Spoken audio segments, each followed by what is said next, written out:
এখন অনেকে ঘুরে দাঁড়ানোর চেষ্টায় আছে বিভিন্ন মিথ্যা প্রলোভন দিয়ে। আজ বাইরে যারা আছে পালিয়ে, এরা এখন বিশ্বের বিভিন্ন মডলদেরকে আহ্বান জানাচ্ছে বাংলাদেশ জঙ্গি রাষ্ট্র ভরে যাচ্ছে। আরে শয়তান, এই মিথ্যা নাটক তৈরি করে হাজারো মানুষের জীবন নষ্ট করেছে। এই 15.5 বছর মিথ্যা দাবি নিয়ে টিকেছিল। এই বাংলাদেশ এখন আর 2024 সালের 5 আগস্ট নেই, এটা পার হয়ে গেছে।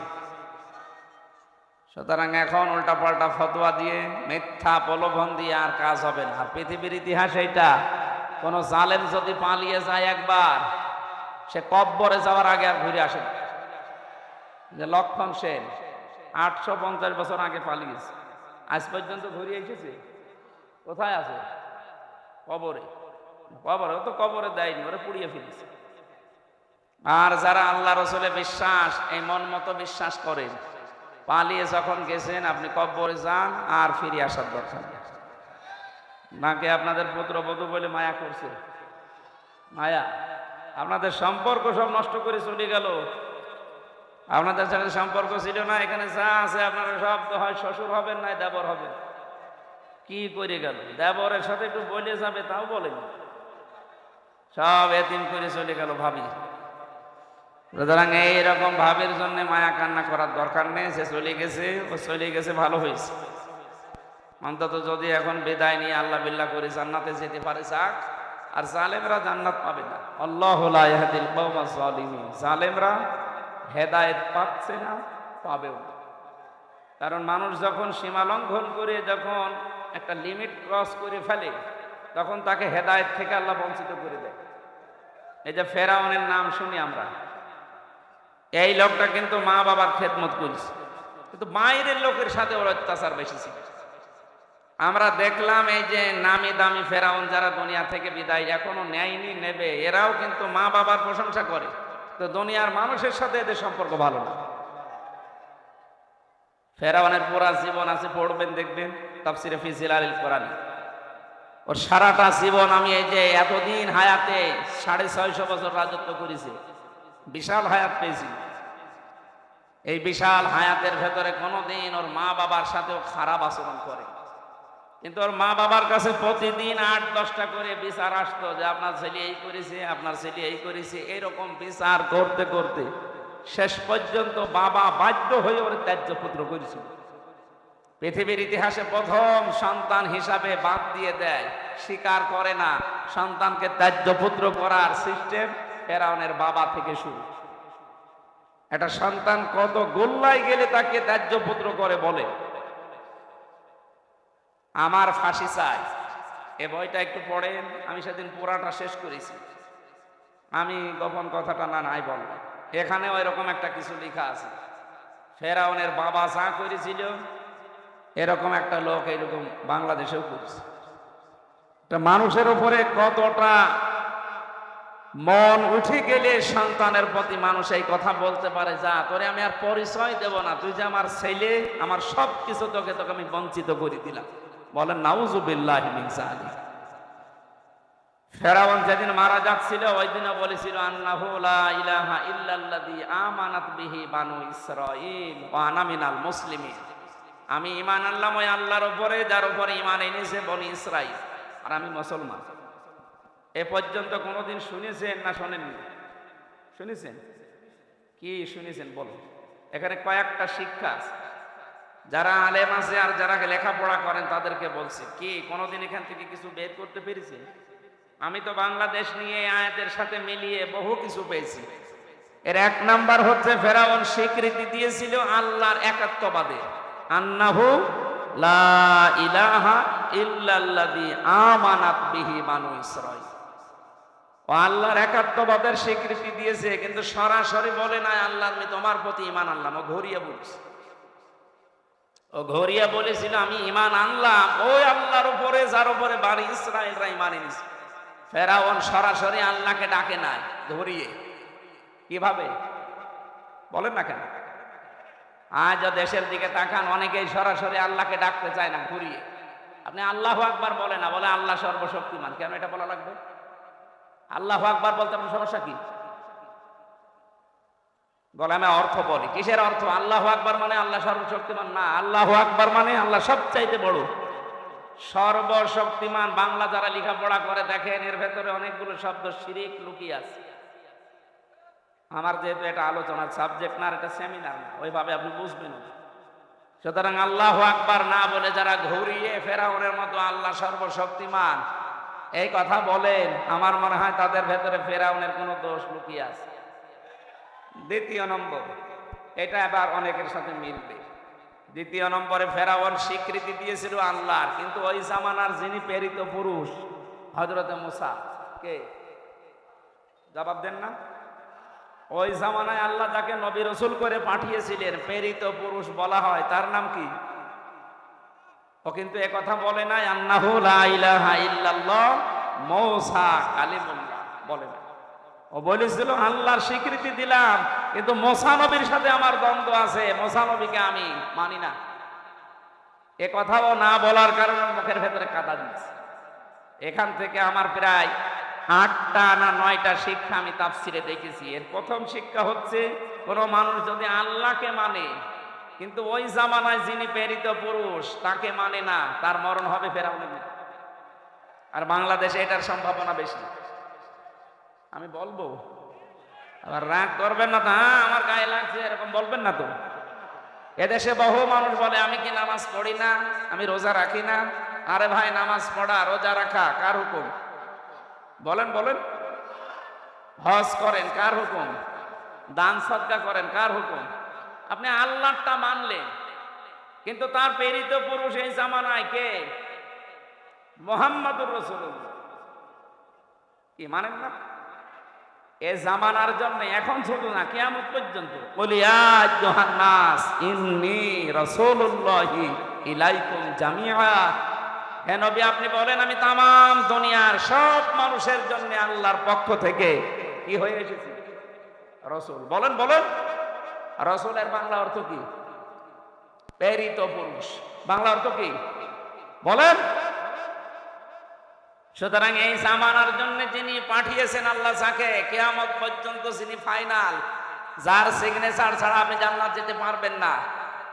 আল্লাহর কথা বললে আপনি মেনে নেন, এটা আমিও দেখতে পাচ্ছি, কিন্তু রাসূলুল্লাহর রিসালাতের কথা যখনই বলা হয়, তিনি যখন রাসূল হয়েছিলেন 40 বছর বয়সে, এখান থেকে মরণ পর্যন্ত কত? 23। বলেন না কেন? 23 বছরের 13 বছর শুনতে অনেক মানুষ রাজি আছে, বলে হ্যাঁ 13 বছর মক্কায় শুধু মায়ের খেয়েছে। বলেন, আমিও কান্নাকাটি করি, আপনিও কাঁদেন, কিন্তু বাকি 10 বছর যে উনি প্রেসিডেন্ট ছিলেন, প্রেসিডেন্ট এমনি হওয়া যায়? বলেন। ওই কথাগুলো যখন তাফসিরের থেকে তুলে আনা হয়, তখন বলে না এটা তো কেমন হয়ে যাচ্ছে, এটা রাজনীতি, এটা দুনিয়ার কাজ। আল্লাহর কসম, এই বিশ্বাসে বিশ্বাসী যারা, রাসূলের 13 বছর মানে 10 বছর মানে না, ওর মরণ হবে ফেরাউনের মতো। এই হিসাবে বাংলাদেশে এবার মিলান তো মানুষ আছে না নেই? আমি তো অনেক মানুষ দেখতে পাই, কথা বললে বলে আমি আল্লাহকে মানি না, আমি আল্লাহর বিধান মানি না। মানেন তো, আমিও জানি ফেরাউনও আল্লাহ একজন আছে, কথা বিশ্বাস করেছিল, ঠেলায় পড়ি। কিন্তু যখন সীমা একেবারে লঙ্ঘন করে গেছে, রিসালাত না মেনে, আল্লাহ তাকে হেদায়েত থেকে বঞ্চিত করে দিয়েছে। তাফসিরে হাক্কানির ভেতরে পেয়েছি, শেষ পর্যন্ত ও মুখ নড়ানড়ি করবে, জিবরাইল এসে কাদা লাগিয়ে দিয়েছে। এই জন্য কারো সীমা যখন অতিক্রম করে একেবারে বর্ডার ক্রস করে, তখন আল্লাহ তাকে বঞ্চিত করে দেয়। ও যদি বলতেও চায়, ওর মুখ দিয়ে আর বের হয় না।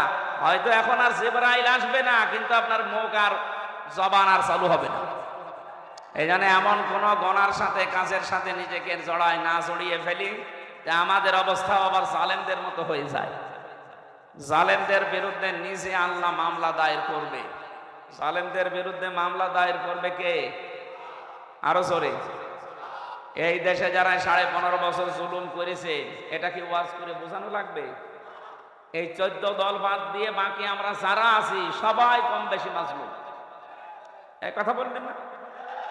এক একজনের মামলার খবর জানেন আপনি? আমি বিএনপির বহু লোকের সাথে জেলখানায় ছিলাম। একজনের মামলা 313টা, 560টা। ও সারা জীবন শুধু হাজিরা দিতেই চলে যাবে। আমার 2 মামলায় যদি 3 বছর যায়, যার মামলা দিয়েছে 560টা, ও কতদিন হাজিরা দেবে বলে? অথচ বছর হয় 365 দিন, এক এক দিন দুটো মামলার হাজিরা দেওয়া লাগে। কি করেছেন আপনি? জুলুমের একেবারে শেষ পর্যায়ে পৌঁছে গিয়েছিলেন, এই জন্য ফাকুতিয়া আছে। আল্লাহ বলেন আমি কেটে দিয়েছি। জালেমদের শিকড় যখন কাটা হয়ে গেছে, ওই জিনিস নিয়ে আর আশা করে লাভ নেই। আপনারা তাওবা করে ফিরে আসেন। আপনাদের ভালোর জন্য বলছি। কোরআনে কারিমের এই অনুষ্ঠান থেকে আমরা আহ্বান জানাচ্ছি, বিশাল একটা পাথর আল্লাহ আমাদের বুকের ওপর থেকে সরিয়ে দিলেন। এ পাথরের নাম হচ্ছে আইএমএ জাহিলিয়া। না, এটা ছিল 1000-1500 বছর আগে। এখন আল্লাহ যেটা সরিয়েছে এটার নাম আও আমি জাহিলিয়া। কথা বলেন না কেন? শব্দ প্রায় একই, আইএমএ আও আমি।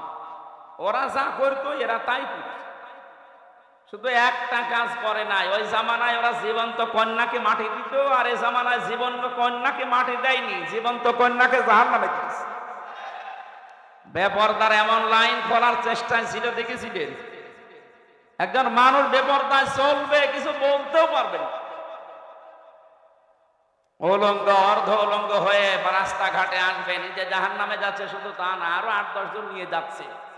কেউ প্রতিবাদ করলে তাকে পর্যন্ত 4 দেওয়ালের মাঝে আটক করে রাখা হতো। আমি বহু দেখেছি। 1500 বছর আগে ওই জামানায় যারা কাফের মুশরিক, ওরা জীবন্ত কন্যাকে মাটি দিত। আরে 1500 বছর পরে আমরা দেখলাম এরা জীবন্ত কন্যাকে জাহান্নামের আগুনে পাঠাচ্ছে।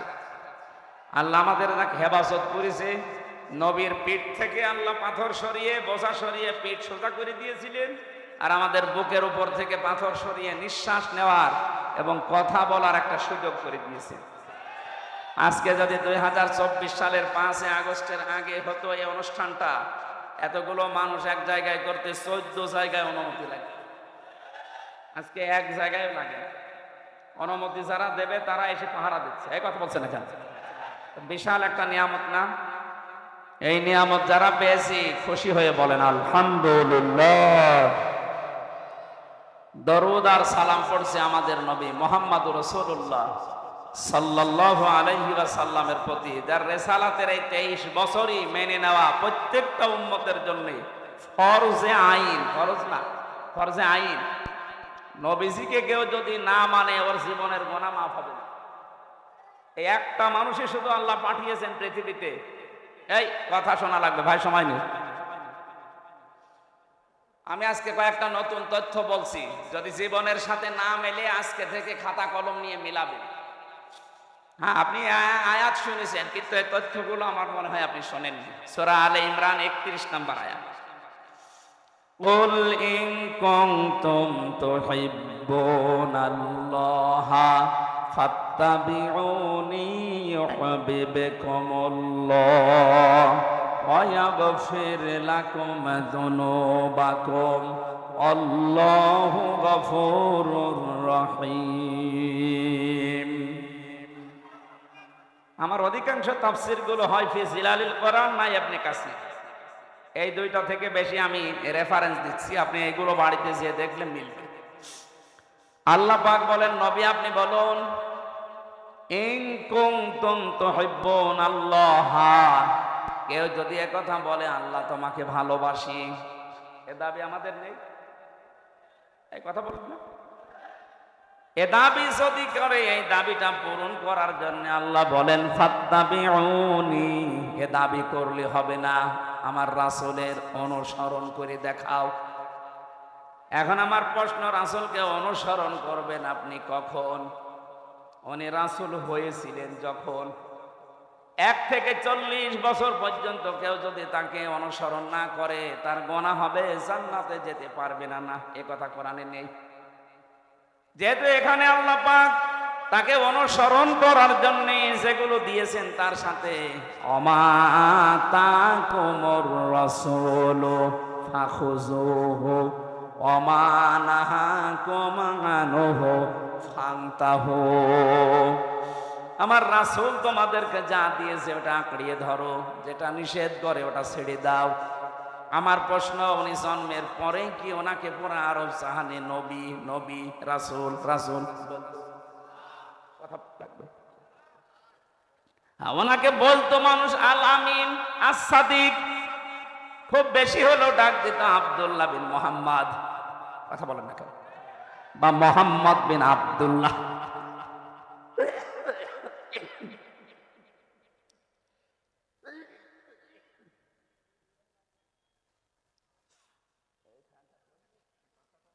মিনিট দেন তো, 2 মিনিট পরে বন্ধ করে দিন।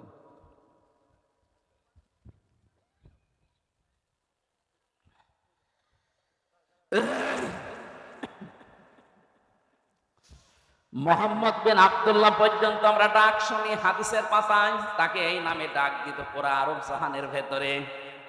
তিনি আল আমিন ছিলেন, আস-সাদিক ছিলেন। 40 বছর বয়সে ধ্যান করার মাধ্যমে যখন নবুয়ত পেয়েছেন, তখন মানুষ তাকে পুরা আরব জাহানে বলতো নবী এবং রাসূল। আর আল্লাহ কোরআনে কারিমে যেখানে বিধানের কথা দিয়েছেন সেখানে দেখবেন রাসূল শব্দ। ওমা আতাকুমুর রাসূলু লাকাদ কানা লাকুম ফি রাসূলিল্লাহি লাকাদ জাআকুম রাসূলুম মিন আনফুসিকুম, এরকম 22টা আয়াত কোরআনে আছে। যেখানেই দেখবেন কোন বিধান আল্লাহ জানাবেন সেখানে নবী বলেছেন, রাসূল বলেছেন, কিন্তু আব্দুল্লাহ বিন মোহাম্মদ না মোহাম্মদ বিন আব্দুল্লাহ আর বলেন নাই। কোন জায়গায় আছে দেখবেন মোহাম্মদ বিন আব্দুল্লাহ আছে? মোহাম্মদ যদি থাকেও সঙ্গে সঙ্গে রিসালাতের ঘোষণা দিয়েছেন 4 জায়গায়। যেখানেই মোহাম্মদ শব্দটা আছে আল্লাহ শুধু উচ্চারণ করেন নাই, সঙ্গে সঙ্গে তিনি রিসালাতের ঘোষণা দিয়ে তার সম্মান আরো বাড়িয়ে দিয়েছেন। অন্যান্য নবীদেরকে আমরা দেখেছি আল্লাহ ডাক দিয়েছেন ছাত্রের মতো নাম ধরে, ওই হামজা, ওই হাফিজ, ওই ইদ্রিস, ওই ইব্রাহিম। আর মুহাম্মাদুর রাসূলুল্লাহকে ডাকলে আল্লাহ বলেছেন মুহাম্মাদুর রাসূলুল্লাহ ওমা মুহাম্মাদুন ইল্লা রাসূল মা কানা মুহাম্মাদুন আবা আহাদিম মির রিজালিকুম ওয়ালাকিন রাসূলুল্লাহি ওয়া খাতামান নাবিয়্যিন নুজিলা আলা মুহাম্মাদিন ওয়া হুয়াল হাক্কু মির রাব্বিহিম ইলা আখিরি আয়াত। আল্লাহ পাক যেখানেই তার নাম ধরলেন সঙ্গে সঙ্গে রিসালাতের ঘোষণা দিয়ে ওনার যা সম্মান ছিল আল্লাহ আরো বাড়িয়ে দিলেন। যে আমি আল্লাহ নিজেই যখন তাকে রিসালাতের সাক্ষী দেই, দুনিয়ায় কেউ যদি আপনার রিসালাত স্বীকার না করে কোনো অসুবিধা নেই। এটা সূরা ফাতিহার 29-30 নম্বর আয়াতে আছে। আমার বোঝানোর বিষয় ছিল এখানে, তাহলে অনুসরণ করা লাগবে আব্দুল্লাহ মোহাম্মদ বিন আব্দুল্লাহকে না রাসূলুল্লাহকে? আরো জোরে বলেন। রংপুরবাসী সহজ সরল, একেবারে সহজ সরল হবে না, একটু কান চোখ মুখ খোলা রাখেন। আপনি অনুসরণ করবেন। উনি যখন রাসূল হয়েছিলেন সবাই এক বাক্যে স্বীকার করবে তামাম দুনিয়া যে উনি রাসূল হয়েছিলেন 40 বছর বয়সে। তার মানে 1 থেকে 40 যদি কেউ না মানে তার গোনা নেই, কিন্তু 40 থেকে 63 এই 23 বছর না মানলে তার জান্নাত নেই। এর 1 সেকেন্ড তো আপনি বাদ দিতে পারবেন না। এই রিসালাতের জিন্দেগিতে যেভাবে ঘুমিয়েছে যদি আপনি ওইভাবে ডান কাতে ঘুমাতে পারেন পুরা ঘুমটা হবে ইবাদত। মানে যেভাবে টয়লেটে গিয়েছেন কেউ যদি ওইভাবে টয়লেটে যেতে পারে পুরা 10 মিনিট 15 মিনিট হবে ইবাদত। প্রশ্ন আসতে পারে টয়লেট করা আবার ইবাদত হয়? হ্যাঁ হয়। আপনি যদি তরিকাটা রাসূল থেকে নেন আর তরিকা যদি আব্রাহাম লিঙ্কন থেকে নেন, এই ডোনাল্ড ট্রাম্প যেভাবে পায়খানা করে, ও মনে হয় পায়খানায় যাওয়ার আগে বলে আল্লাহুম্মা ইন্নী আউযু বিকা। পড়েছে কোনোদিন? পড়ে না। ডোনাল্ড ট্রাম্প 10 মিনিট না 10 ঘন্টা টয়লেটে বসে থাকে, ওর কোনো ইবাদত নেই। কারণ ওর তরিকাটা রাসূলের মতো না, ওর তরিকা ওর বাবার মতো। কথা বলেন ঠিক কিনা? তাহলে এখান থেকে অনুসরণ আরম্ভ করবেন 40 থেকে 63। এটা ক্লাস চলছে। 40 থেকে 63 মাস্ট বি 23 বছরের প্রত্যেকটি সেকেন্ড আপনাকে মানা লাগবে। নেই। আল্লাহর ভালোবাসার দাবি তার কাছে অলিক, আন্দাজে করে। আল্লাহ নিজে ঘোষণা দিলেন, যদি আল্লাহকে ভালোবাসি এই দাবি করো তাহলে আমার রাসূলের অনুসরণ করো। এখন আমার প্রশ্ন, রাসূলের অনুসরণ করবেন অর্ধেক না পূর্ণাঙ্গ? এ বাংলাদেশের সাথে এবার আপনি মিলান তো, বহু মানুষ আমরা রাসূলের আশেক আছে, বহু মানুষ আশেকে রাসূল দাবি করছে, কিন্তু অনুসরণ হচ্ছে আংশিক। হয়তো রাসূলের মতো দাড়ি রাখে, রাসূলের মতো টুপি মাথায় দেয়, জুব্বা গায়ে দেয়, পাগড়ি বাঁধে রাসূলের মতো, জিকির করে রাসূলের মতো, স্ত্রীকে পর্দায় রাখে রাসূলের মতো, অর্থনীতিতে গিয়ে টাকা পয়সার লেনদেনে গিয়ে রাসূলের মতো আর করে না, তখন করে আব্রাহাম লিঙ্কনের মতো। এলাকায় আমি জানি বহু মানুষ এখানে বসে আছে, টাকা ছেড়ে রাখে, টাকা আসে, 1000 টাকা দেয়, প্রত্যেক মাসে মাসে 100 টাকা বেশি পায়। এটা তো বাবা শাহজালাল, সব হালাল। এই এই এই কাজ করেন কারা কারা, হাত তোলেন তো। এ আবার 2 হাত, এর মনে হয় মাথার তার কাটা আছে। মানুষ 1 হাত তোলে না, 2 হাত তুলেছে, হয়তো তার কাটা বোঝাই যাচ্ছে, সমস্যা আছে। ওর ওই দাঁত বের করা দেখি আমি বুঝেছি তার পুরাটাই কেটে দিয়েছে। আমি হাসির জন্য বলি নাই। বলেন, এখানে একটা লোক হাত তুললেন না, সত্যি কি এই গোনা এলাকায় নেই? কার ভয়ে হাত তোলেন না? এই ইদ্রিসের ভয়ে? হ্যাঁ, না না, আমরা এরকম মাহফিল চাই না। যারা এই গোনাতে আছেন আজকে বাড়ি যেয়ে এই গোনা ছেড়ে দেওয়া লাগবে। এটা মায়ের সাথে জেনা করার গোনা। আপনি না খাইয়ে মরে যান, কোনো অসুবিধা নেই, মরে গেলে আপনি জান্নাত পেতে পারেন, কিন্তু মায়ের সাথে জেনা করে গেলে না, আপনার জান্নাত নেই। সুতরাং এই কাজ আজকে থেকেই বাদ দেওয়া লাগবে, নয়তো আপনি মাহফিল শুনতে এসে ভুল করেছেন। অনেকে এই এলাকায় জমি জায়গা, আমি 1 বিঘা জমি ইদ্রিস ভাইকে দিলাম, ওনার কাছে 70,000 টাকা নিলাম, এটারে কি বলে? এই বন্ধক জায়েজ নেই। জায়েজ করার জন্য 2টা পদ্ধতি আছে, যদি মেনে নিতে পারে তাহলে করবেন, না হলে ওনার জমি ওনারে ফেরত দেবেন। আমি বলবো, আপনি মানবেন তো, নাকি এক কান দিয়ে শুনে আর এক কান দিয়ে বের করে দেবেন? যতদিন ইদ্রিস ভাই আমার জমিটা করে খাবে, ততদিন ওনাকে সরকারের যে খাজনা আছে বছরে বছরে, এটা ওনার দেওয়া লাগবে। 2 নম্বরে, যখন আমার কাছ থেকে টাকা ফেরত নেবে, এই 70,000 8-10 হাজার টাকা কম নেওয়া লাগবে। আপনি 2 বছর 5 বছর 10 বছর করে খান, নেওয়ার সময় 8-10 হাজার কম নেবেন। এই 2টা সিস্টেম যদি মানতে পারেন জায়েজ আছে, না হলে এটা বাদ দেন। আরো 2টা পদ্ধতি আছে। এর পরেরটার নাম ওটা মনে হয় আমাদের কুষ্টিয়ায় বলে খাই খালাসি, খেয়ে দে এসো। এটার লস হয়ে যায় বলে মানুষ করতে চায় না, বলে না হুজুর বাবা ওইটা আমি নেই। অথবা 1 বিঘা জমি দেবেন, বছরে বছরে 10,000 করে টাকা নেবেন। এটা কি? এইটা আছে এলাকায়? হ্যাঁ, এইটা করবে। 1 বিঘা জমি থেকে 8-10 হাজার টাকা কামাই করা 1 বছরে খুব কঠিন কাজ না। আমার মনে হয় মাসলা বলা ঠিক হচ্ছে, করবেন তো ইনশাল্লাহ? রাসূলুল্লাহর জীবন থেকে আমি কথা বলছিলাম, অনুসরণ করা লাগবে, তাহলে আমাদের আংশিক না পূর্ণাঙ্গ? আরো জোরে আপনি এবার তার জীবনের সাথে মিলাবেন। বহু মানুষ দুনিয়ায় তাকে আংশিক অনুসরণ করেছিল, অনুসরণ করে নাই তা না, তারা অনুসরণ করেছিল রাসূলকে আংশিক। এই জন্য তারা জান্নাতও যায়নি, জাহান্নামে একেবারে নিচে বসে আছে তারা। আব্দুল্লাহ বিন উবাই, এই লোকটার জীবনী পড়েন, ও পুরা জীবনী আমি শেষ করে দেখেছি।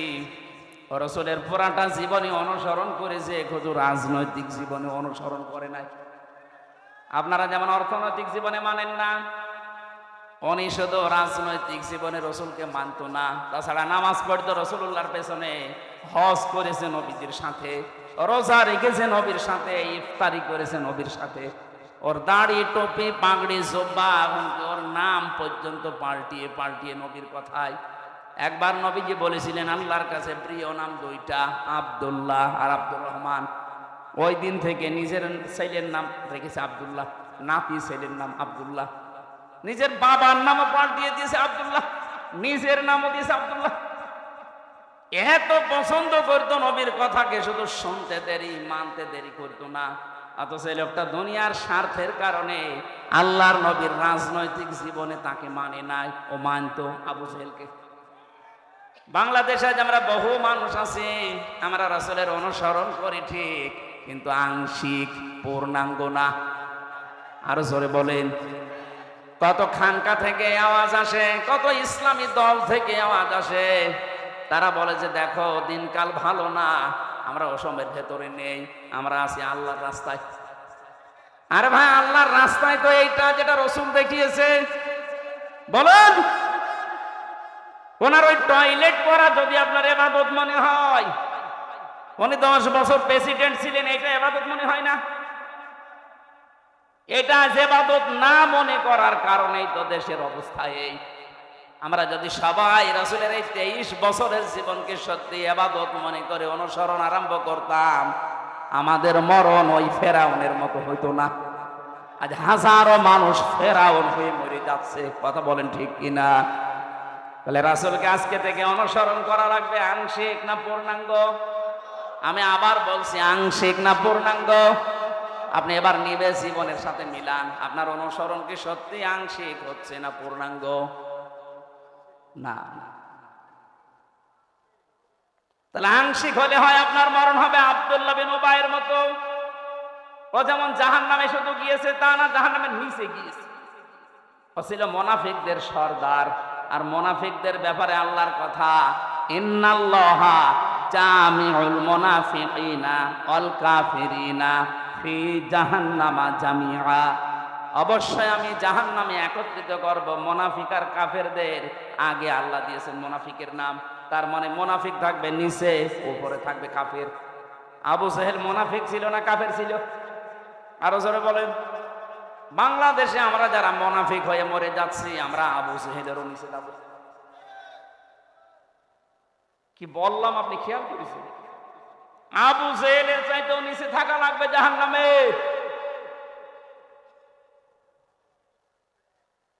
এবার প্রশ্ন আসতে পারে, মুনাফিক হলাম কি করে? হ্যাঁ, নবীজি ইন্তেকালের আগে কিন্তু এই কথা জানিয়েছেন যে মুনাফিক তৈরি হবে শুধুমাত্র মুসলমানদের ভেতরে।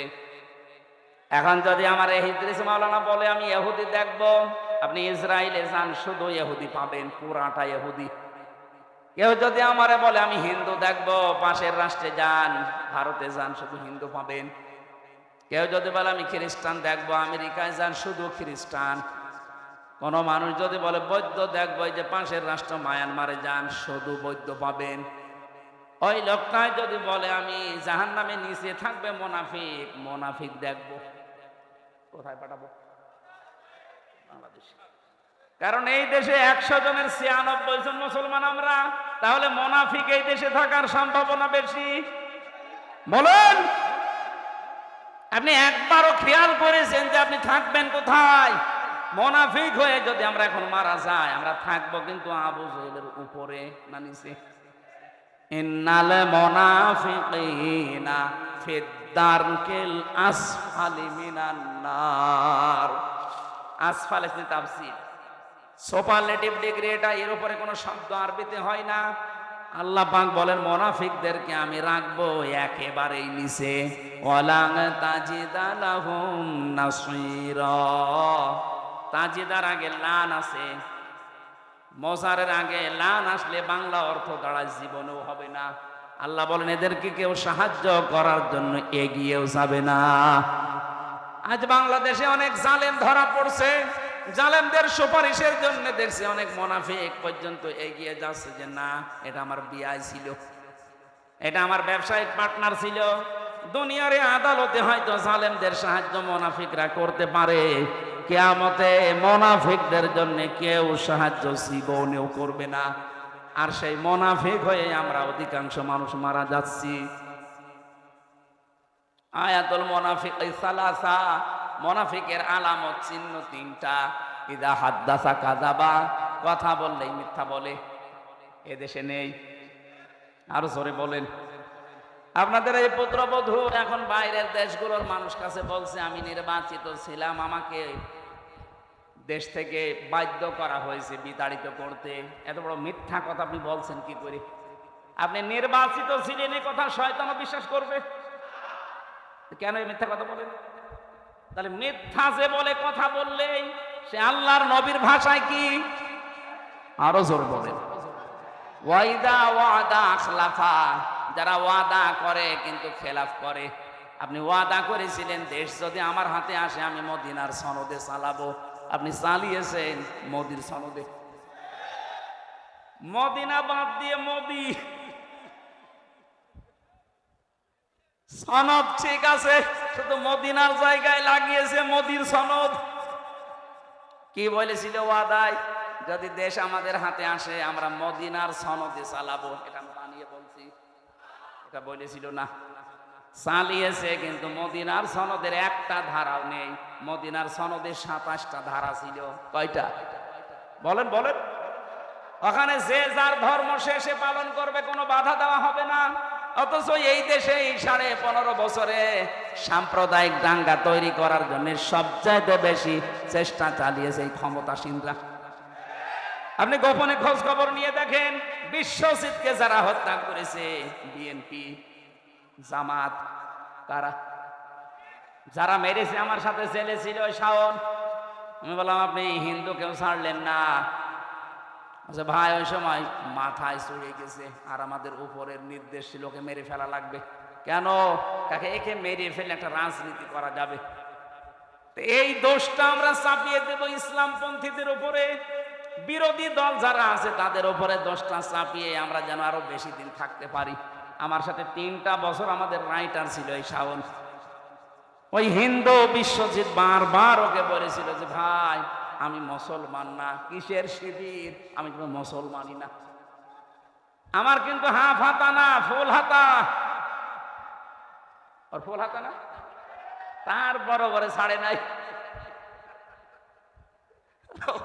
ওই এত করে বলছিল যে ভাই আমি মুসলমান না, আমার হাফ হাতা, কিসের হাফ হাতা, আমি ফুল হাতা, তারপরও ওরে ছাড়ি না। শুধু কি একটা লোকের কথা? সাম্প্রদায়িক আরো কত কাজগুলো করেছে আপনি একটা একটা করে হিসাব নেই। যে রামুর মন্দির, বৌদ্ধ মন্দির ভাঙা, এতদিন পর্যন্ত নাই মিডিয়াগুলো গলা আটকিয়ে ধরেছিলেন, চেপে ধরেছিলেন, এখন তো সব খুলে যাচ্ছে। বিশেষ করে দিগন্ত টেলিভিশন খুলে গেছে, আমার দেশ পত্রিকা ওপেন হয়ে গেছে। দেখেন কি করেছেন, সব ভিডিও ক্লিপ ফাঁস করবে।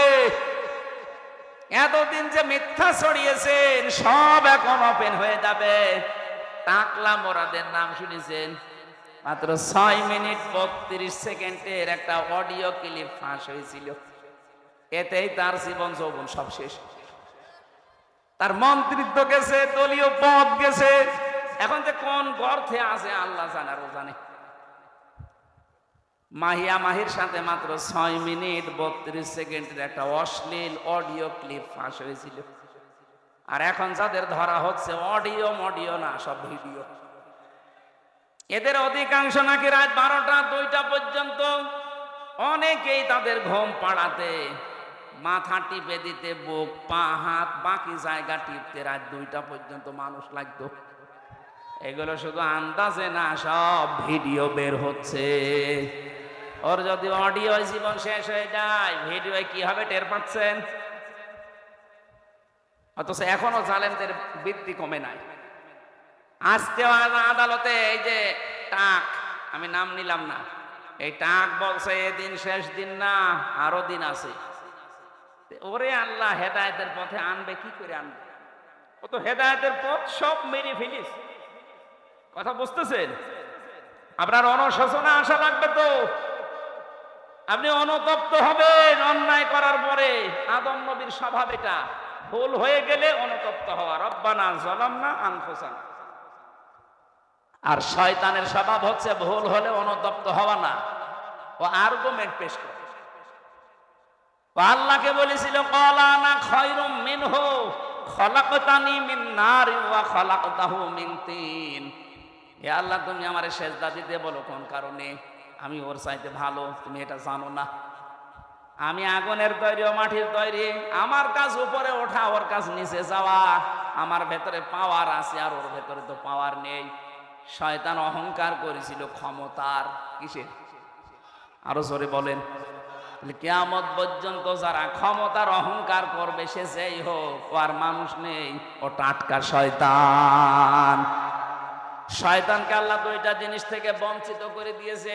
এক নম্বরে কোনোদিন আল্লাহ শয়তানকে মাফ করবে না, দুই নম্বরে কোনোদিন আল্লাহ শয়তানকে জান্নাতে দেবে না। কথা বলে না কেন? প্রশ্ন আসতে পারে বাংলাদেশে শয়তান থাকে কোথায়? সূরা আরাফ 16 নম্বর আয়াতে আছে, ক্বালা ফাবিমা আগাওয়াইতানি লাআকউদান্না লাহুম ইলা সিরাতাকাল মুস্তাকিম। আল্লাহ পাক বলেন, শয়তান আমাকে চ্যালেঞ্জ দিয়ে বলেছিল, রব্বুল আলামিন, যাদের জন্য আজ আমার সব বরবাদ হয়ে গেল, এদেরকে আমার সাথে আমি জাহান্নামে নেওয়ার জন্য কোন খারাপ রাস্তায় যাব না। লাআকউদান্না লাহুম সিরাতাকাল মুস্তাকিম, ভালো ভালো রাস্তার মোড়ে মোড়ে আমি কিন্তু অবস্থান নেব। শয়তান সিনেমা হলের সামনে যে দেখবেন রংপুরে পাবেন না, কারণ ও জানে যে এখানে যারা বান্ধবী নিয়ে আসবে শো দেখতে, এগুলো আমার চাইতে বড় শয়তান। শয়তান রাজবাড়ির ওই গলন্দ ঘাটে যায় না, কারণ ও জানে যে এখানে যারা আসে এ আমার চাইতে খারাপ। শয়তান যায় কোথায়? এই দেওতে, পীরগাছা, রংপুরে কোরআনের আলোচনা হবে। শয়তান মানুষের সুরত নিয়ে হোক আর শয়তান নিজেই হোক, ও বসে আছে বিভিন্ন জায়গায়, মানুষকে ধোঁকা দিয়ে বোকা বানিয়ে বলবে এখানে কি, এখানে রাজনীতি হবে, চলো যাই। অর্ধ উলঙ্গ উলঙ্গ ড্যান্স হচ্ছে, ওইটা দেখে চোখের মজা নাও। এই কথা বলছেন এখন? এরকম শয়তান নেই, হয়তো আপনি দেখতে পাচ্ছেন না। তাই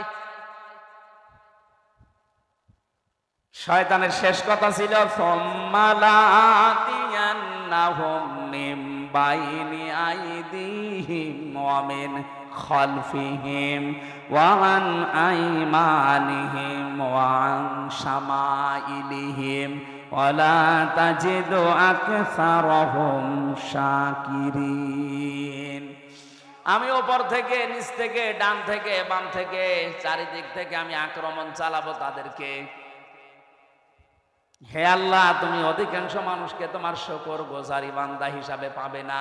আমার মনে হয় শয়তানের এই চ্যালেঞ্জ সে এখন সফল। সে আজ আমাদের উপর থেকে, নিচ থেকে, ডান বাম থেকে যে কোনো কায়দায়, প্ররোচনা দিয়ে, প্রমন্ত্রণা দিয়ে, ওয়াসওয়াসা দিয়ে, যেভাবেই হোক তার নিজের দলের দিকে আমাদেরকে টেনে নিচ্ছে। শয়তানের যা কাজ, ওইটা যদি কেউ করে মনে করবেন ওইটাই শয়তান। শয়তানের এক নাম্বার কাজ হচ্ছে ও মানুষকে সরল পথ থেকে দূরে সরানোর জন্য ভালো ভালো রাস্তায় থাকে।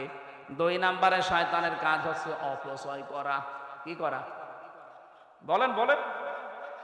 ইন্নাল মুবাদদিরিনা কানু ইখওয়ানাশ শায়াতিন ওয়া কানাশ শাইতানু লিরাব্বিহি কাফুরা। অবশ্যই শয়তান, যারা অপচয় করে এরা শয়তানের ভাই হয়ে যায়।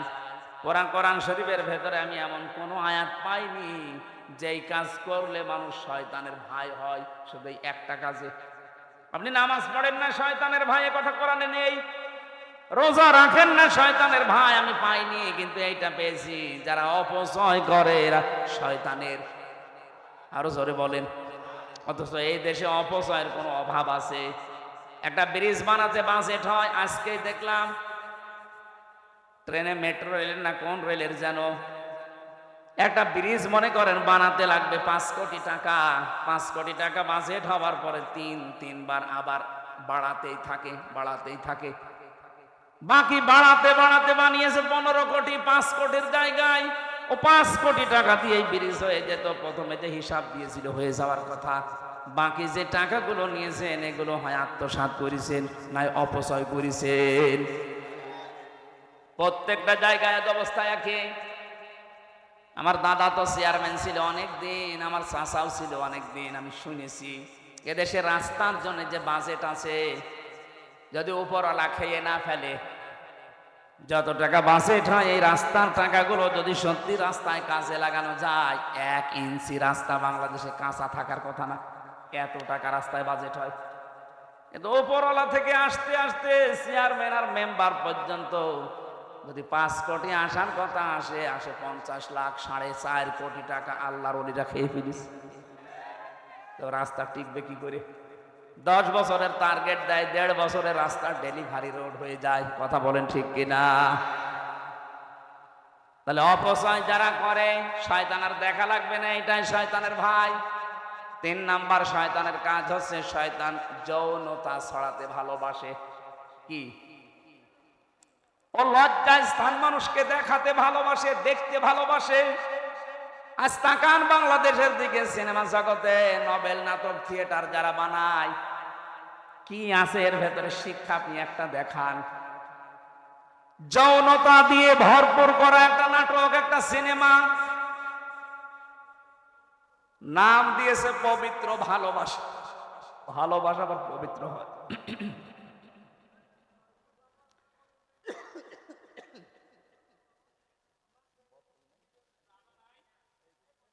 বোতল দেখি।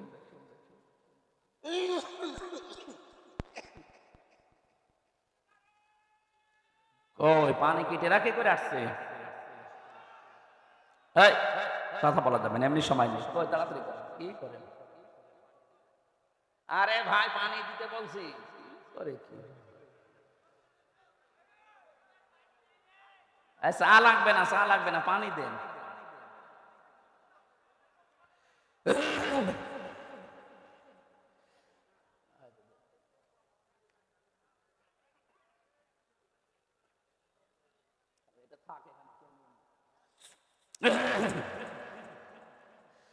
সুবহানাল্লাহ, আলহামদুলিল্লাহ, লা ইলাহা ইল্লাল্লাহ, সুবহানাল্লাহ, আলহামদুলিল্লাহ।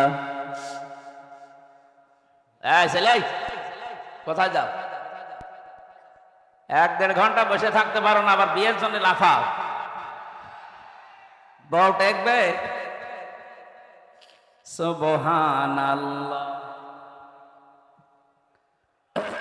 লা ইলাহা ইল্লাল্লাহ, সুবহানাল্লাহ। ওই যে আবার যুবক মানুষ ওটা কি করে? হ্যাঁ, বুড়ো মানুষ উঠলে নাই বোঝা যায় যে ও কি করবে, কি করবে আল্লাহ জানে। আরে যুবক মানুষ উঠলে তো সমস্যা।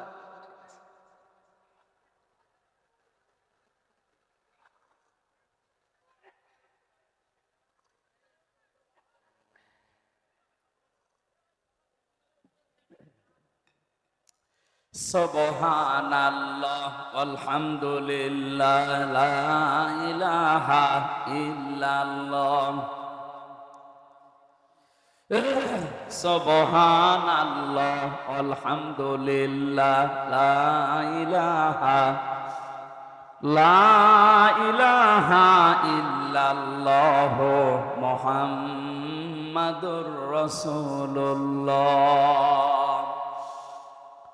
অপঞ্চকে রংপুর বাসে আমরা মুনাফিকের যে আলামতগুলো একটা একটা করে বলছিলাম। 3 নম্বরে, যখন মানুষের কাছে আমানত রাখা হয় মানুষ তা খেয়ানত করে, এটা হচ্ছে মুনাফিক। আর এদের স্থান আল্লাহ দেবে জাহান্নামের উপরে না নিচে? যেহেতু বাংলাদেশে আমরা মুসলমান বেশি, মুনাফিক থাকার সম্ভাবনা বেশি। আমার ভেতরে আবার মুনাফিকের জার এসে গেল না তো? এই হিসাবে আমাদের সতর্ক থাকা দরকার। দাড়ি, গোঁফ, মোছ, এই যে আজকের সভাপতি যিনি, উনি যদি এখন দাড়ি কাটতে যায়, মোছ কাটতে যায়, সেলুনালাকে বলবে, ভাই এই যে ব্লেড, এটা দিয়ে আপনি কয়জনকে সেভ করেছেন বলেন। যদি বলে এর আগে আরো 4-5 জনকে করা আছে, যদি সচেতন মানুষ হয় 100 বার বলবে আগে ব্লেড পাল্টান।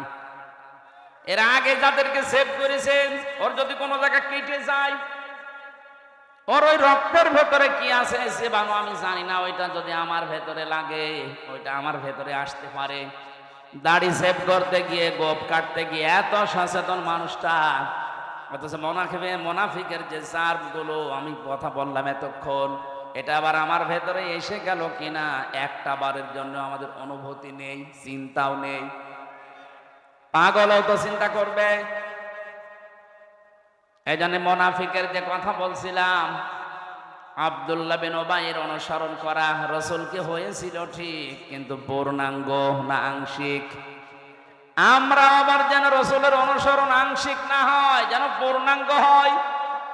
আল্লাহ পাক আয়াতের ভেতরে ফাত্তাবিউনি দিয়েছেন, যদি আমার রাসূলের অনুসরণ পূর্ণাঙ্গ করতে পারো ইউহিব্বুকুমুল্লাহ, আমি নিজেই তোমাদেরকে ভালোবেসে ফেলেছি, না ভালোবাসবো। এখানে আলেম নেই।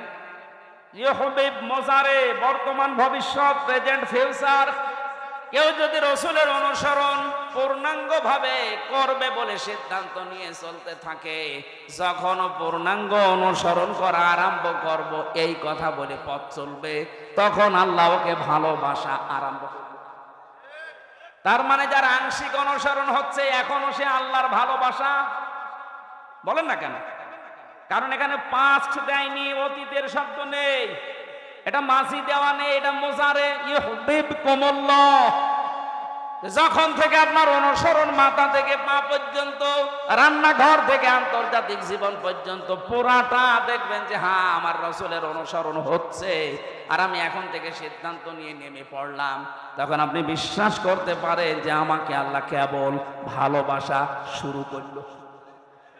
কথা বোঝা গেছে না? তাহলে যারা এতদিন আংশিক অনুসরণ করেছেন তাদেরকে আল্লাহ এখনো ভালোবাসেনি। সেই পীর বাংলাদেশে এই কথা বলে যে আমি রাজনীতি করি না, আরে ভাই আপনাকে তো মানুষের বানানো রাজনীতি করতে বলছি না, আপনাকে বলছি আমি রাসূলের রাজনীতি করতে। তাহলে যারা বলে যে আমরা ওসব ঝামেলাই নেই, আমরা খালি দরবার নিয়ে আসি, আল্লাহর কসম ওকে আল্লাহ এখনো ভালোবাসা আরম্ভ। বলেন এর চাইতে আর কি ব্যাখ্যা দেওয়া যায়? বলেন। এই আয়াত অনুযায়ী বাংলাদেশে বহু মানুষ আমরা এখন আল্লাহর পূর্ণাঙ্গ ভালোবাসা এখনো শুরুই করেনি। আল্লাহ জান্নাত দেওয়া, মাফ করা তো অনেক দূরের কথা। আয়াতের পরে আরো দুইটা শব্দ আছে। আল্লাহ পাক বলেন আমি যদি কাউকে ভালোবাসা আরম্ভ করি, দুইটা লাভ তার আছে। ওয়াগফির লাকুম যুনুবাকুম, ইয়াগফির এটা মোজারে, বর্তমান ভবিষ্যৎ, প্রেজেন্ট ফিউচার। জামবন্না যুনুব বহু বচন। আল্লাহ পাক বলেন ওই মুহূর্তে ওর জীবনের যত অপরাধ ছিল সব আমি আল্লাহ মাফ করে দেব, না দিয়েছি? বলেন বলেন। তাকে মাফ করে দেব, এখন দেব বা দিয়ে সামনেও দেব, এখন দিচ্ছি। তাহলে আমরা যদি আল্লাহর ক্ষমা পেতে চাই, এই মুহূর্ত থেকে চোখ কান বন্ধ করে রাসূলুল্লাহর অনুসরণ পূর্ণাঙ্গ না আংশিক? আরো জোরে। যদি সত্যি আপনি সিদ্ধান্ত আজকে এখান থেকে নিয়ে বাড়ি যেতে পারেন, আল্লাহ বলেন যুনুবাকুম, একটা অপরাধ থাকবে না, সব মাফ হয়ে যাবে। কিন্তু একটা ঝামেলা এখানে আছে, এই যে ইয়াগফির লাকুম যুনুবাকুম, এই শব্দটা দেওয়ার তাফসিরে আমি দেখেছি আল্লাহ শুধু মাফ করে দেবেন যত অপরাধ আপনি আল্লাহর সাথে করেছেন, হকউল্লাহ যেটা। কিন্তু হকুল ইবাদ যেটা বান্দার সাথে সম্পৃক্ত, ওইটা যতক্ষণ বান্দা মাফ না করবে ওইটা মাফ হবে না। আপনি রাসূলের অনুসরণ করেন আর আরশের অনুসরণ করেন, যারই অনুসরণ পূর্ণাঙ্গ করেন আর আংশিক করেন, জীবনের অপরাধ সব মাফ হয়ে যাবে। শুধু আল্লাহর সাথে সম্পর্কিত। আপনি নামাজ পড়েননি, আল্লাহ মাফ করে দেবে। রোজা রাখেননি, মাফ করে দেবে। হজ ফরজ ছিল, করেননি, মাফ করে দেবে। দান সাদগার সমর্থ ছিল, করেননি, মাফ করে দেবে। কিন্তু আমির হামজাকে বিনা কারণ একটা থাপ্পড় দিয়েছেন, এইটা আল্লাহ মাফ করবে না, কারণ এটার সাথে আল্লাহর সম্পর্ক না, এটার সাথে সম্পর্ক হামজার। আমাকে যারা 3টা বছর জেল খাটালেন বিনা কারণে, আপনি নিজেই রিমান্ডে বলতেন আপনার দোষ নেই, আমরা জানি দোষ নেই, জানি বলার পরও আপনি আমাকে টাঙিয়ে রাখলেন কোন কারণে? বলেন। এইটা তো আমি জীবনও মাফ করব না। মাফ করতে পারি আমাকে যে ক্ষতির সম্মুখীন করেছেন ওই ক্ষতিপূরণ দেন। 3 বছরে আমার বাবার কাছ থেকে 30 থেকে 32 লাখ টাকা নিয়েছেন, আগে এই টাকা ফেরত দেন। 2 নম্বরে আমারে ফাঁসির কন্ডেম সেলে 3 বছর রেখে দিয়েছিলেন। আমার মামলার সাথে যারা জড়িত, এই মামলার আয়ু থেকে শুরু করে একেবারে উপরের নির্দেশ, যত মানুষের সাথে টপ টু বটন জড়িত, প্রত্যেকেই আমি চাই তারা ফাঁসির কন্ডেম সেলে 3 বছর থাক। আমার মতো আয়না ঘরে 10 দিন থাক, এরপরে মাফ করে দেব।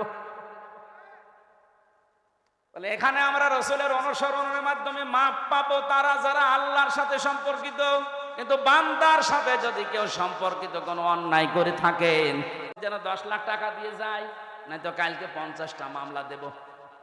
আমার বাবা 8 লাখ দিয়েছিল, সঙ্গে সঙ্গে আবার বলছে সেই 2 লাখ কই, মনে হচ্ছে টাকা পাই সেই টাকা পাচ্ছে। এত বড় শয়তান। আরে আমার বাবা তো কথা রেখেছে, 8 লাখ 10 লাখের জায়গায় তো 8 লাখ দিয়েছে। তুই কথা কি রাখলি? তুই যে বললি 50টা মামলা দেব টাকা না দিলে, টাকা তো দিয়েছিল ঠিক, কিন্তু তারপরেও তো তুই মামলা দিবি। আর তুই এখন বলিস হুজুর আমার জন্য কিছু করবেন না, আমারে মাফ করে দিন। মাফ? এদিকে আয়, তোরে মাফ করছি শয়তান। কিসের মাফ? আমার মামলার আয়ুর সাথে থেকে শুরু করে যারা একেবারে উপর পর্যন্ত একটারও মাফ নেই।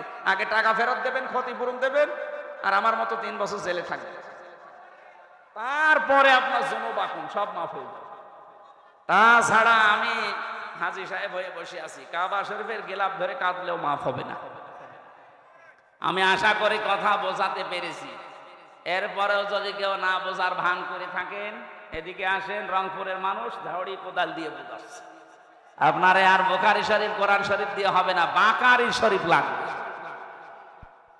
আমার আজকের আলোচনার বিষয়, আমি দিনের বেলা এখানে কোন জায়গায় যেন আজকে এসেছিলাম সকালে, তাম্বলপুর, ওখানে বলেছিলাম যে তহমত সময় পাইনি এই জন্য শেষ করতে পারিনি। আজকের ওই আয়াত থেকে বাকি কথাগুলো আমরা কমপ্লিট করতে চাই। এই যে উঠে চলে যাচ্ছে কে? ওইটা বাদাম বিক্রি করছে, ঠিক আছে পড়েন। আউযু বিল্লাহি মিনাশ শাইতানির রাজিম।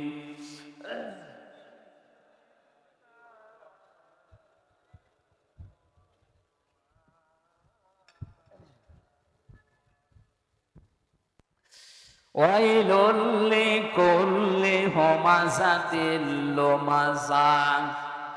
শব্দের দিকে খেয়াল করে করে শুনবেন, কোরআনের প্রত্যেকটা শব্দ হেদায়েতমূলক। আল্লাহ বলেন ওয়াইলুন, দুর্ভোগ, সর্বনাশ, ধ্বংস হয়ে যাক, লিকুল্লি, প্রত্যেক ব্যক্তি। কথাটা বলছে কে? এখানে আমরা যারা এক একজন ব্যক্তি আছি, কথা শোনার পরে তো গা শিউড়ি ওঠার কথা, কসম খাড়া হয়ে যাওয়ার কথা। এটা হামজার কথা না, এটা সভাপতির কথা না, ইদ্রিস ভাইয়ের কথা না, কথা কার? আল্লাহ বলেন প্রত্যেক ব্যক্তির জন্য দুর্ভোগ, প্রত্যেকটা ব্যক্তির জন্য আফসোস। ওয়াইলুন মানে আফসোস হতে পারে, আফসোস করছে সরাসরি কে? দুর্ভোগ, আক্ষেপ, এরপরে সর্বনাশ, ধ্বংস প্রত্যেকটি মানুষের জন্য। আমার মনে হয় আয়াতটা যখন নাযিল হয়েছিল, আমি তাফসিরে পড়েছি, যখনই নবীজি এতটুকু বলেছিলেন ওয়াইলুল লিকুল্লি, সঙ্গে সঙ্গে যারা সামনে ছিল তারা অ্যাক্টিভ হয়ে গেছে। প্রতিটি মানুষকে আল্লাহ উদ্দেশ্য করছে, না জানি আমিও আছি কিনা। আল্লাহ পাক এবার দ্বিতীয় শব্দে বলেন হুমাযাতিল লুমাযা, যারা সামনে পেছনে মানুষের গীবত করে, পরনিন্দা করে, পরচর্চা করে, এই মানুষগুলোর জন্য দুর্ভোগ, এরা ধ্বংস হয়ে যাবে, এদের জন্য সর্বনাশ। অথচ এই গোনাটা বাংলাদেশে সবচাইতে বেশি। আপনি দেখেন যে যেখানে আছে ওই জায়গা থেকে আমরা গীবতকে ঘি ভাতের মতো মনে করি। ঘি ভাত যেমন খেতে ভালো লাগে, গীবত করতে মনে হয় তার চাইতে বেশি ভালো লাগে। কথা বলেন না কেন? কবরে নবীজি 2 জনের আযাব দেখেছিলেন। জিবরাইল এসে বলে এখানে আযাব হচ্ছে। নবীজি বলেন এই 2 জনের আযাব খুব বড় পাপের কারণে না, একজন প্রসাব করে পবিত্র হতো না এই ছিটা ফোঁটা থেকে, আর 2 নম্বরের ব্যক্তি হচ্ছে মানুষের দোষ চর্চা করতো, গীবত করতো। বারবার কোরআনে কারিমে এই কথাগুলো আল্লাহ আমাদেরকে শোনাচ্ছেন, আমরা যেন এই বড় অপরাধ থেকে বেঁচে থাকি। কেউ যদি গীবত আরম্ভ করে, দুনিয়াতে ও নামাজ পড়তে পারে, রোজা রাখতে পারে, কিন্তু অন্তর মরে যায়। কি হয়? অন্তর মারা যায়। মরা অন্তর জান্নাতে আল্লাহ দেবে না, জিন্দা অন্তর লাগবে। এই জন্য আমাদের আবার অন্তর মরে গেল কিনা আপনি মিলাবেন। হুমাযাতিল লুমাযা, হুমাযা বলা হয় মানুষের হাত আর মুখের দ্বারা, হাত আর চোখের দ্বারা যে অপরাধ হয় এটা হুমাযা বলে। আর মুখ আর ঠোঁটের দ্বারা যে জিহ্বা, মুখ আর জহব্বার দ্বারা যে অপরাধ হয় এইটার নাম হচ্ছে লোমাজা, হোমাজাতিল লোমাজা। অন্য তাফসিরে পেয়েছি এটা একটা জাহান্নামের দরজার নাম। এখানে অনেকে জানি জাহান্নাম 7টা, জান্নাত 8টা, না আরো বেশি আছে, 100টার উপরে আছে যা জান্নাতের স্তর, জাহান্নামের স্তর আছে 100টার উপরে, কিন্তু আমরা সচরাচর 8টা জানি। আর এই হোমাজা, লাজা, হোতামা এগুলো কিন্তু জাহান্নামের নাম না, এগুলো জাহান্নামের স্তরের নাম। এক একটা দরজার সামনে লেখা থাকবে লাজা, সাঈর, সাকার, জাহান্নাম, জাহিম, হোতামা, হাবিয়া, এগুলো লেখা থাকবে জাহান্নামের দরজার সামনে। দুনিয়ায় যে যেই কাজ করেছে তাকে আল্লাহ ওই দরজা দিয়ে বলবে যা। এখানে যে আলোচনা চলছে আজকে হোতামা, এই জাহান্নামের এই যে দরজা লেখা থাকবে হোতামা, প্রবেশ কর, কাকে আল্লাহ বলবে? আল্লাযী জামা মালাও ওয়া আদ্দাদা। দুনিয়ায় যারা মাল সম্পদ জমা করে আর বারবার হিসাব করে, এই 15.5 বছরের ভেতরে আপনি টাকা নিয়ে আয়াতটা আমার মনে হয় মিলে যাবে। কত মানুষ 5 বিঘা জমি থেকে শুরু করে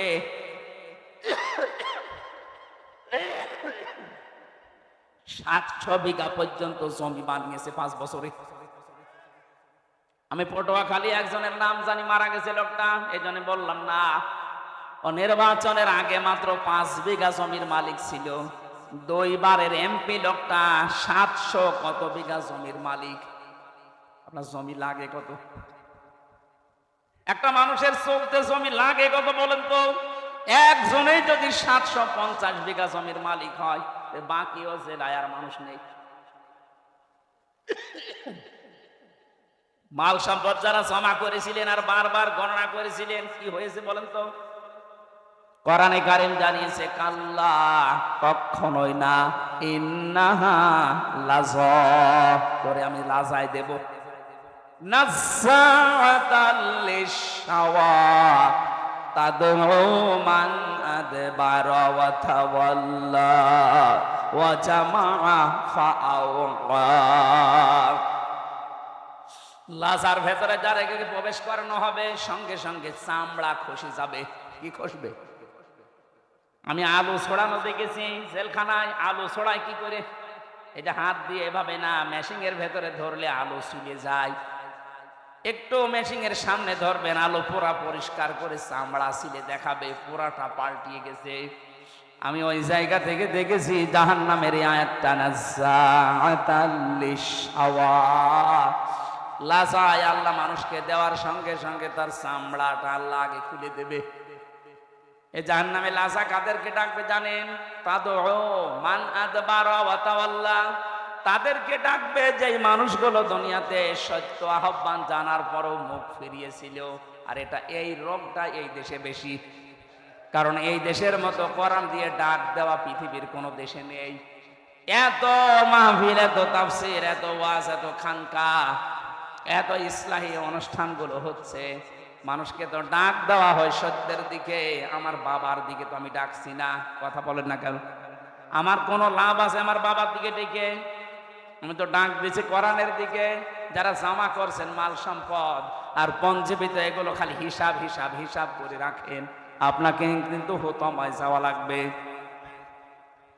আল্লাযী জামা মালা ওয়া আদ্দাদা, মালের ব্যাখ্যা আমি ওই দিনের বেলায় 19টা পেয়েছিলাম। এবার একটু মালের ব্যাখ্যাটা করি। পৃথিবীতে মাল বলতে প্রথমে নেককার স্ত্রীদেরকে নবীজি বুঝিয়েছেন। দ্বিতীয় নম্বরে মাল বলতে পৃথিবীর ময়দানে ক্ষমতাকে বুঝিয়েছেন। এই যে চেয়ার, এগুলো মালের অন্তর্ভুক্ত। যারা চেয়ারে বসে বারবার হিসাব করে কতদিন কতদিন কতদিন, শেষ পর্যন্ত টার্গেট দিয়ে দেয় 41 সাল। এটা চেয়ারে বসে না, চেয়ার থেকে নেমে বসে টার্গেট দিয়েছিল। এই মাল ওয়া আদ্দাদা, আদাদ মানে গণনা করা, খালি হিসাব করতে থাকে কতদিন কতদিন। আপনার 1 সেকেন্ডেরও গ্যারান্টি নেই। আপনি 41 সাল টার্গেট দিলেন কি করে? আজরাইলের সাথে চুক্তি করা আছে আপনার। কথা বলে না কেন? হ্যাঁ, একজনের চুক্তি করা ছিল। কয়জনের?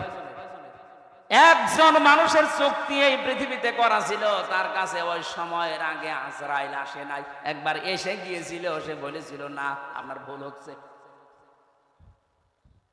তিনি বলেছিলেন যে না, আমি আমার বাবার কাছ থেকে হায়াত পেয়েছি আমি 940 বছর, আর আমার হায়াত ছিল 60 বছর, সব মিলে 1000 বছর। আপনি কেন আন্দাজে আমার কাছে আসলেন আমি এখন যাব না? আল্লাহ পাক বলেছিলেন আজরাইল ফিরে আসো, ওর বাবার কাছ থেকে আমি ওরে হায়াত দিয়েছিলাম, ওই হায়াতটা কমপ্লিট না হলে ও দুনিয়া ছাড়বে না। তাহলে একজনের নাই গ্যারান্টি ছিল, আপনার আমার তো কোনো গ্যারান্টি। আরো জোরে বলেন, 1 সেকেন্ডেরও গ্যারান্টি নেই। এই যে বসে আছে, দাঁড়াবো আছে, আর আমরা আন্দাজে এক টার্গেট দিয়ে দিলাম। প্রথমে দিল 20 সাল, এরপরে দিল 21 সাল, এরপরে দিয়েছে 41 সাল। আমার মনে হয় যদি 41 সাল পর্যন্ত বেঁচে থাকতো, দিত 71 সাল।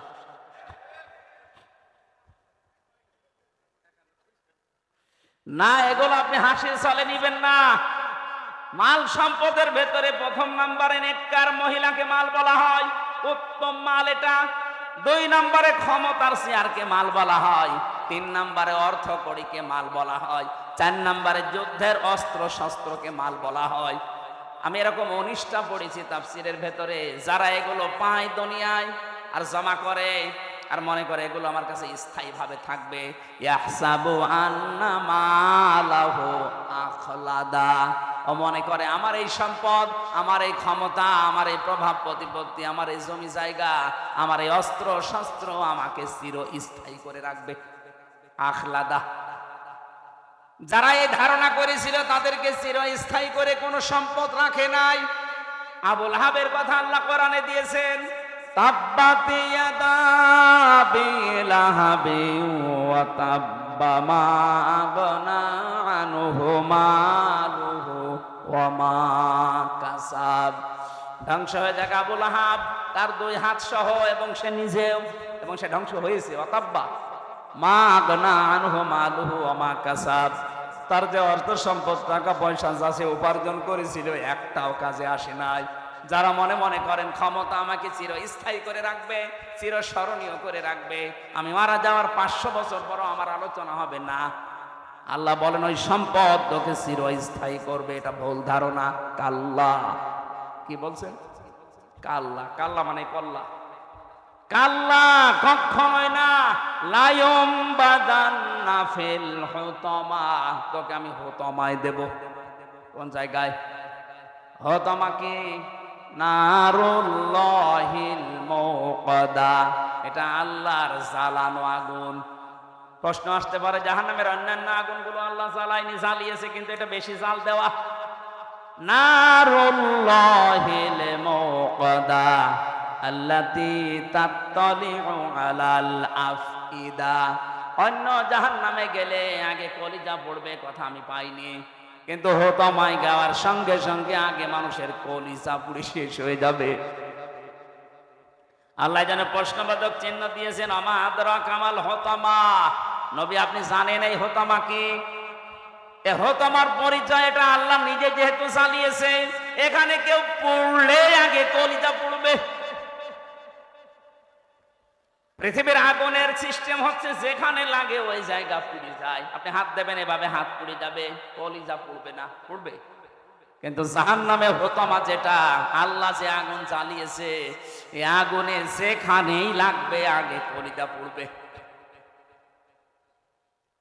ইন্নাহা আলাইহিম মুসাদা ফি আমাদিম মুমাদ্দাদা, এটা একেবারে বেষ্টন করে রাখবে আপনাকে লম্বা লম্বা আগুনের খুঁটির সাথে। আল্লাহ পাক এই জাহান্নামে হুতামার আসামিদেরকে বেঁধে রাখবে। বলেন নাউজুবিল্লাহ। এই যে ভয়ঙ্কর কথাগুলো আল্লাহ আমাদের শোনালেন, এই জাহান্নাম থেকে বাঁচার জন্য যেই কাজগুলো দুনিয়াতে এখন আঞ্জাম দেওয়া লাগবে, প্রথম নাম্বারে কারো পেছনে লাগা যাবে না, যেটা আমরা সবচাইতে বেশি করছি। ছোট্ট একটা হায়াত, 50, 60, 70 বছরের, এরপরে তো আপনি এই হায়াত আর পাবেন না। নিজেকে নিয়েই তো ব্যস্ত থেকে শেষ হয়ে যায়, মানুষের পেছনে লাগেন কি করে?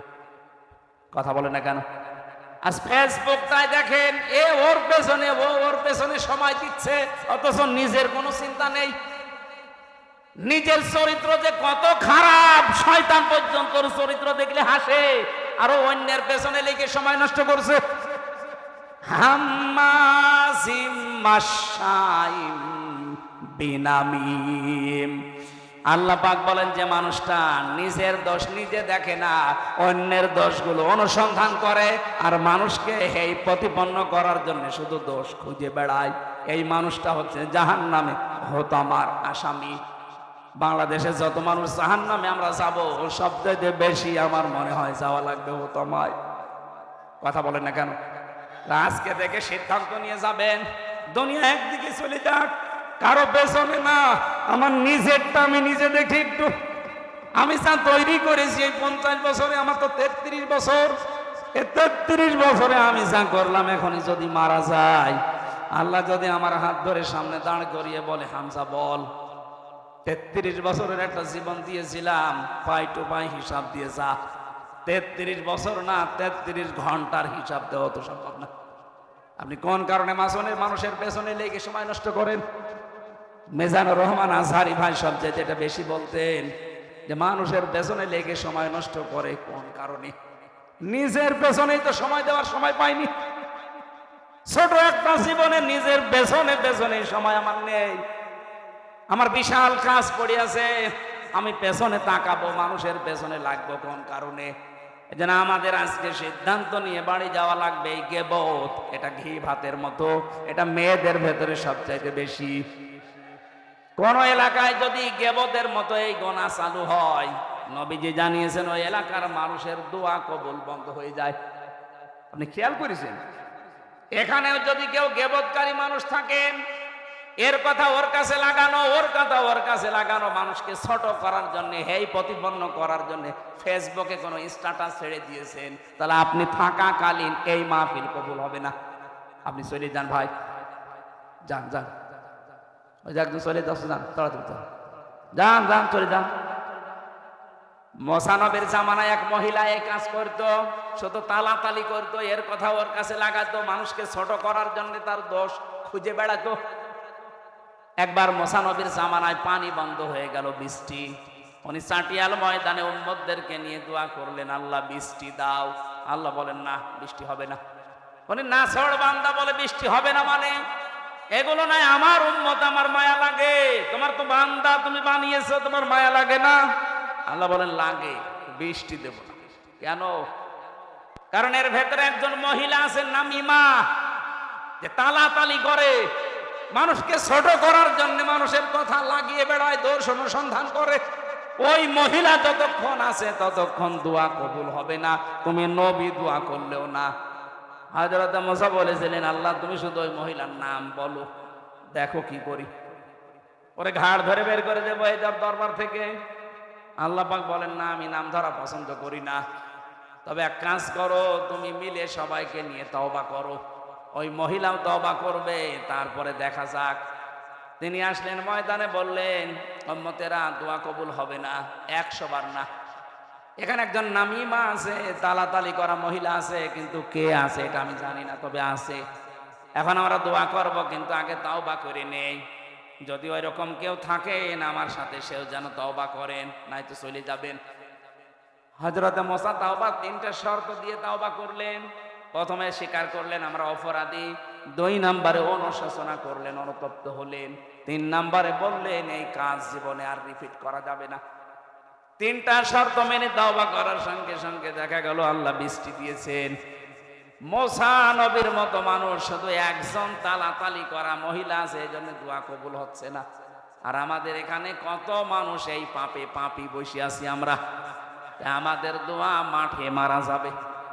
এই জন্য তালাতালি করার স্বভাব এখনো যার আছে, মানুষকে হেই প্রতিপন্ন করা, ছোট করার অভ্যাস যার, চলে যান ভাই, নাইতে মাহফিল কিন্তু হবে না। 2 দিন কেন, 14 দিন দিলেও এভাবে পড়ে থাকবে। কথা বলছে না কেন? এটা যে কত বড় গুনার কাজ, নিজের মরা ভাইয়ের গোশত খাওয়ার সমান। হযরতে সাবিত রাদিয়াল্লাহু তাআলা আনহু, ওনার আরো বড় নাম আছে, এতটুকু আমার মনে আছে। ওনার কাছে এক লোক এসে কথা বলছিল, হঠাৎ তিনি বললেন, কথা বন্ধ করেন। কেন? আপনার মুখ দিয়ে মানে গোশতের গন্ধ বের হচ্ছে, আমার পচা গোশত। কই, আমি তো আজকে গোশত খাইনি। উনি ডাক দিয়ে বললেন, সত্যি করে বলেন তো, আপনি কি কারো বিরুদ্ধে কোনো কথা কারো কাছে লাগিয়েছেন? মাথা নিচু করলেন। হ্যাঁ, আল্লাহর কোরআন জানিয়েছে, ফাকারিহতুমু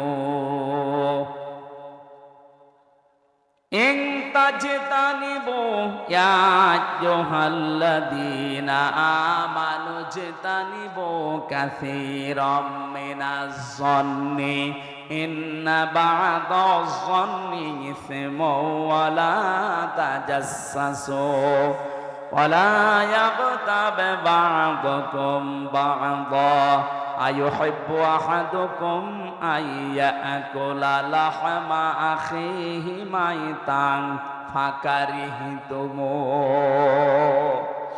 কোন মানুষ যদি সত্যি গীবত করে, একের কথা অন্যের কাছে লাগায়, যার ভেতরে যে দোষ নেই ওই দোষের কথা বলে বেড়ায়, অথবা বানিয়ে বানিয়ে তার নামে একটা দোষ লাগিয়ে দেয়, ও যেন মরা ভাইয়ের গোশত খায়।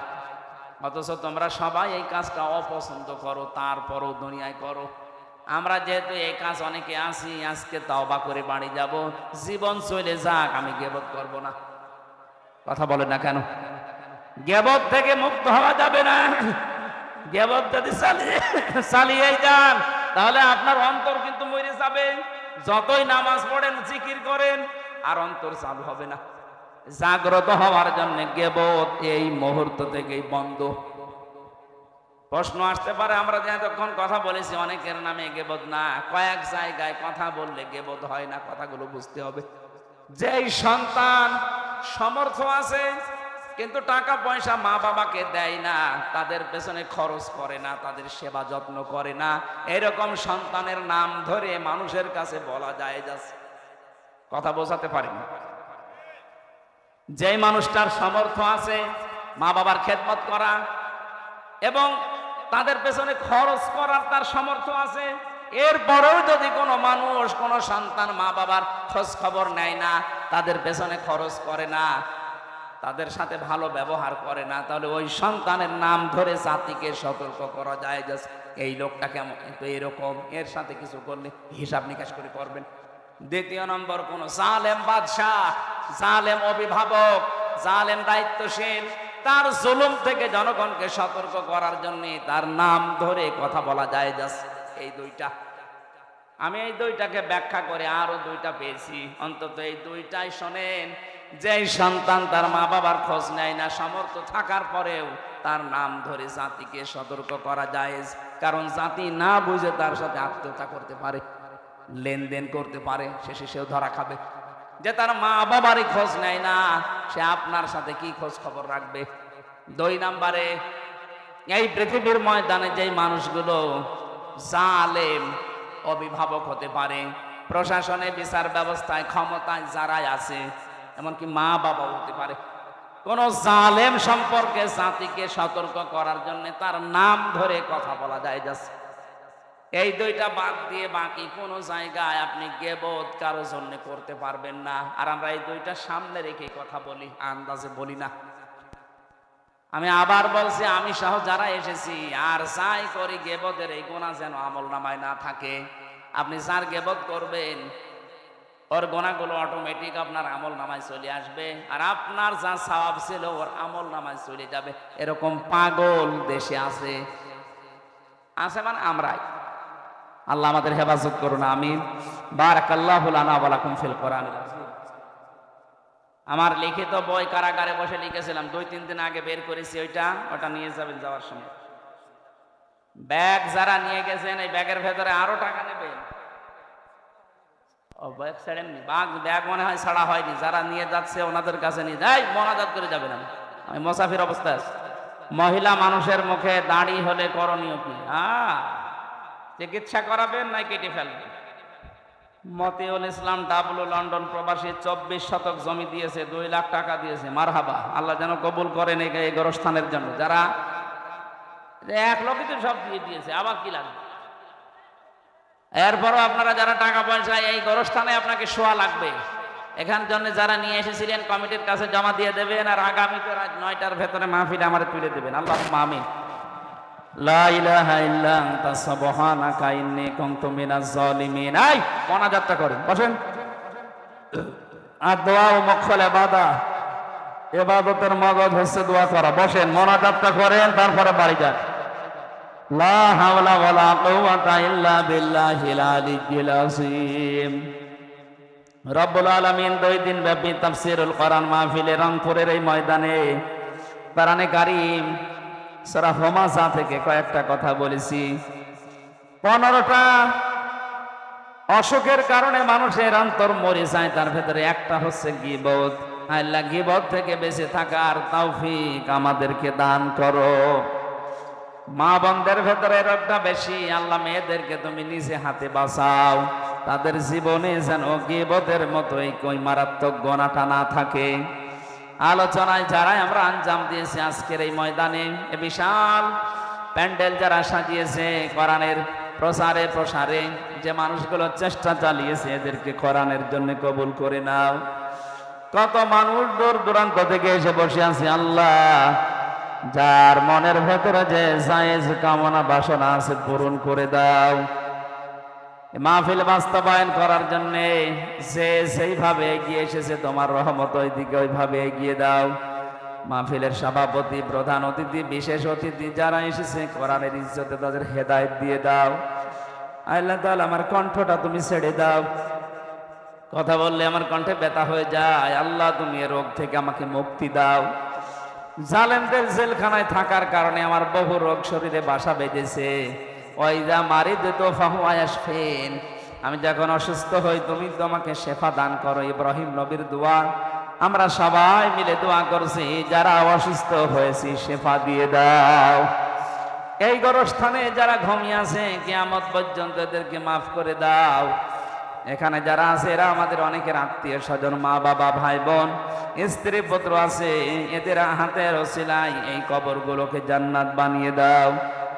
এই গোরস্থানের যত প্রয়োজন আছে আল্লাহ তুমি নিজ গুণে নিজ খাজানা থেকে পূরণ করে দাও। বারাকাল্লাহু লানা ওয়া লাকুম ফিল কোরআনিল আযীম। মরণ আসলে যেন বলতে পারি লা ইলাহা ইল্লাল্লাহু মুহাম্মাদুর রাসূলুল্লাহ। আসসালামু আলাইকুম। গাড়ি কোথায় আছে? গাড়ি এই বামে, বাম স্টেজের